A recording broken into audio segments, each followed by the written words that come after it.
مرحبا. أنا وعدتكم بعد مليحي رح أعمل لكم خبز قالب. خبز قالب مشهورة في درعا أهل حوران.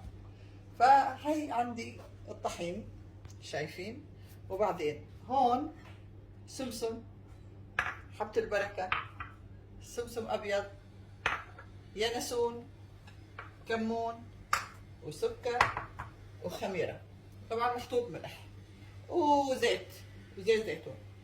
هلا بتتابعوني وانا بعجن العجينه. اوكي، يلا.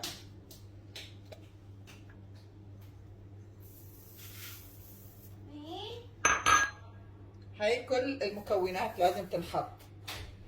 هاي اصول اطيب خبز قالب.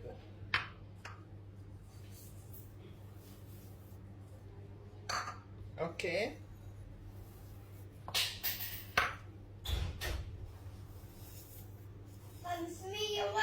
اوكي. فلازم اليانسون ينحط كمية، وهذا زيت الزيتون، لأنه هي أساسا تعتمد على زيت الزيتون. وبعدين بنبلش نخلط كله ونعجنه. اوكي، وهلا هذا العجينة خمرت. هلا بنبلش طريقة الخبز. يلا تابعونا. هلا قاعدين بنقرص العجينة.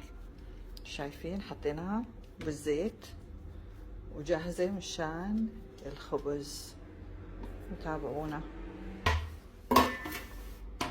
هاي هلا بدنا نعمل. اوكي،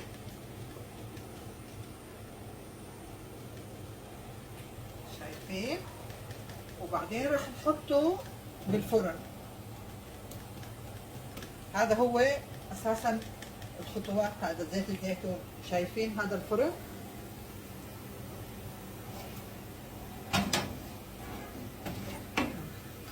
هذا هو. هذا استوى. شايفين، خلي شوي. هلا بتشوفوني وانا باكله.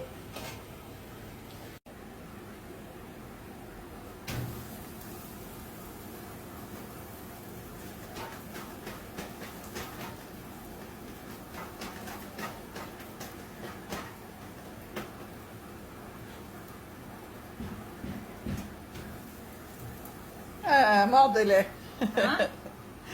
ايه.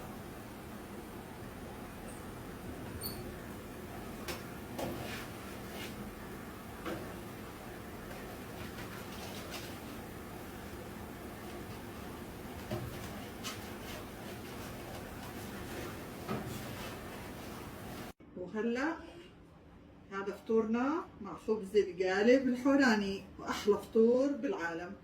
هذا روعنا. يلا، بسم الله.